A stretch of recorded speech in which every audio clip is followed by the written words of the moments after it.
गुरुजी को शत शत प्रणाम। गुरुजी की संगत को बहुत बहुत धन्यवाद, और पहले तो अभिनंदन और फिर धन्यवाद कि आप सब यहाँ आए हैं। संगत के रूप में गुरुजी को मैं यहाँ अपने पास पा रही हूँ।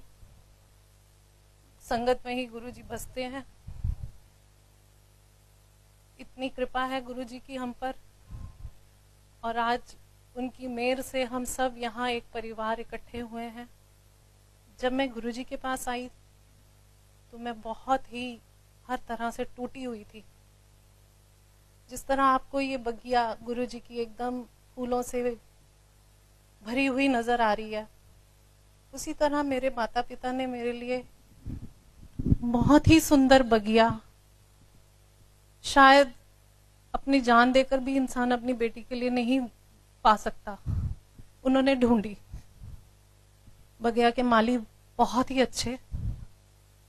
उस बगिया में एक बहुत ही सुंदर गमला, संजीव जी मेरे पति, मगर अभी कच्चे थे, जिंदगी की सच्चाइयों को नहीं समझते थे। वक्त के साथ हमें ये पता चला कि माली तो बहुत अच्छे हैं जो मेरे फादर इन लॉ थे, बट वो बहुत अकेले थे।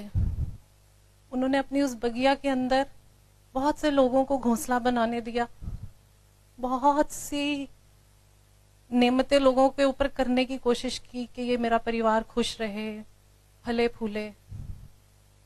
मगर पता चला कि वो घोंसले के अंदर जो उन्होंने पंछी बसाए थे कि ये मेरी बगिया में रौनक लाएंगे, मेरे गमले का जो इस गमले में ये फूल, नाजुक सा फूल हमने मिलके लगाया है, उसके हरे भरे होने में ये सब सहयोग देंगे। मगर ऐसा कुछ नहीं हुआ। उस घोंसले के अंदर कोई पंछी नहीं थे, दरिंदे थे, भेड़िए थे, रिश्तेदार, दोस्त, काम के लोगों के नाते। उन्होंने हमारी हरी पूरी बगिया को बिल्कुल खत्म कर दिया। एकदम ऐसे कर दिया जैसे कि राजा से रंग हो जाते हो।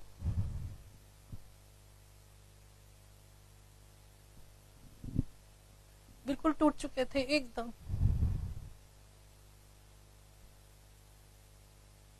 करीब आप कह सकते हैं कि 16-17 साल का सफर मेरा नरक से भी बदतर निकला। कहने को सब कुछ था मगर शांति नहीं थी।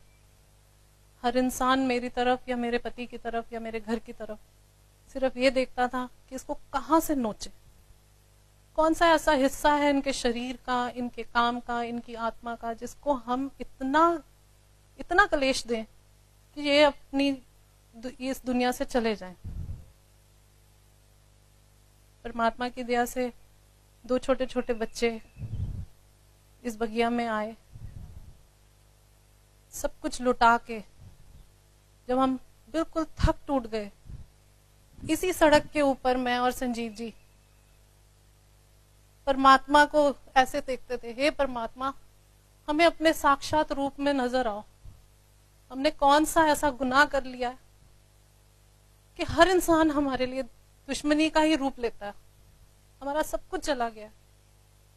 हमें मनुष्य रूप में दर्शन दो, हम उनको छू सके, बात कर सके, हमें शक्ति चाहिए। नहीं तो ये जो 2 छोटे छोटे फूल हैं, कलियां, ये तो खत्म हो जाएंगी। और इस तरह हम गुरुजी की बगिया में पहुंचे। वहां पे बहुत से टूटे हुए गमले और बहुत से ही मुरझाए हुए फूल खिलखिलाते हुए नजर आए। पहले ही दिन मुझे ये लगा कि मैं बिल्कुल ऐसे परमात्मा के दरबार में आ गई हूं। अब यहां से मुझे कोई नहीं छेड़ सकता, कोई मेरा कुछ नहीं बिगाड़ सकता। और आप ये देखिए कि वक्त के साथ जिस लड़की के अंदर एकदम ऐसे हो गया था कि मैंने क्या कर दिया, कौन से कोने में जाके छुप जाऊं, मर जाऊं, क्या करूं। जिस इंसान के लड़के के दिल में ये था कि मैं अपना परिवार कैसे पालूं, क्या करूं मैं, गुरुजी ने इतना आशीर्वाद दिया, जितनी हमारी जिंदगी में कलेश थे उन्होंने ऐसे हाथ रख दिया और पहले ही दिन उन्होंने आशीर्वाद दिया, जा ऐश कर। मैंने जब भी गुरुजी से बात करने की कोशिश की, उन्होंने हमेशा यही कहा, पुछया ना कर, पुछया ना कर, जा ऐश कर, ब्लेस कितना। और इतनी ब्लेसिंग्स हैं गुरुजी की, हमारी लाइफ जो बिल्कुल नेगेटिव ट्रैक पे थी एकदम पॉजिटिव ट्रैक पे आई। बीच में दौर ऐसा आया जब हम गुरुजी के पास आए कि हमें लगता था कि जैसे धोबी घाट के ऊपर कपड़े को पीटा जा रहा है, और टाइट हो रहा है स्क्रू, और टाइट हो रहा है स्क्रू।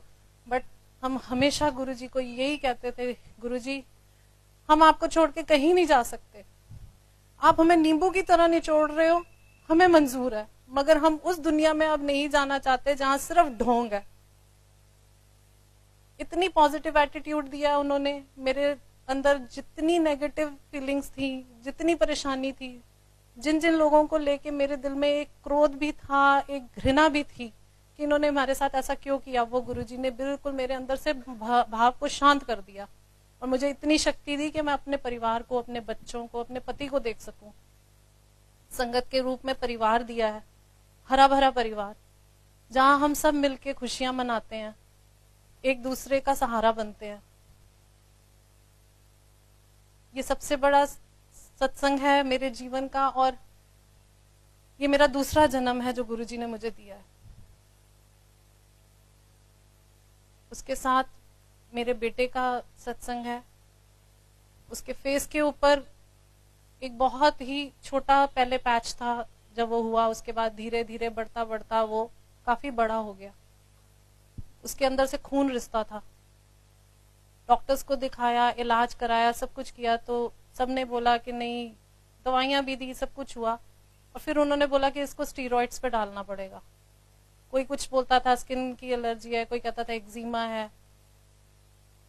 तो एक दिन मेरे को प्रांशु ने बोला, मम्मा कुछ नहीं है, आप मुझे गुरुजी के दरबार में लंगर के लिए ले चलो। मैंने कहा बेटा एम्पायर एस्टेट में बच्चों को जाना अलाउड नहीं है।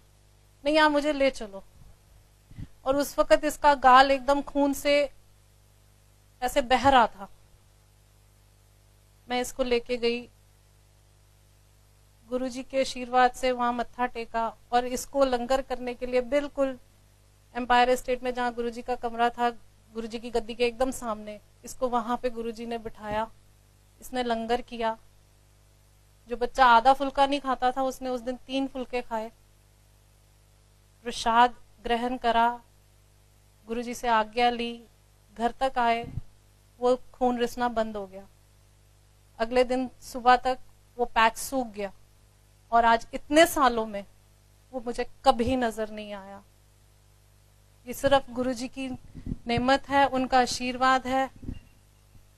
उन्होंने उस बच्चे को एक कॉन्फिडेंस भी दिया कि तेरे को कोई प्रॉब्लम नहीं है, और कोई दवाई नहीं ली, कुछ नहीं लिया। संजीव जी को गुरुजी ने बहुत शक्ति दी कि तेरा कोई नहीं बना, कोई बात नहीं, अब तू मेरे पास है, मैं तेरे को ब्लेस करता हूं। उनको जो जिस तरीके से वो अपने काम को चलाना चाहते थे, धीरे धीरे गुरुजी उनको उस ट्रैक पे ले आए हैं। बस गुरुजी से यही विनती है कि हम सबको इसी तरह अपने साथ अपने चरणों में जोड़े रखें। सबकी बगिया इसी तरह खिलखिलाती रहे। उजड़ी हुई बगिया अच्छी नहीं लगती, इसलिए गुरुजी हम सब पर मेहर करना। बस सतगुरु मैं तेरी पतंग हवा विच उड़दी जावांगी, बाबा डोर हथों छड्डी ना मैं कट्टी जावांगी। जय गुरु जी।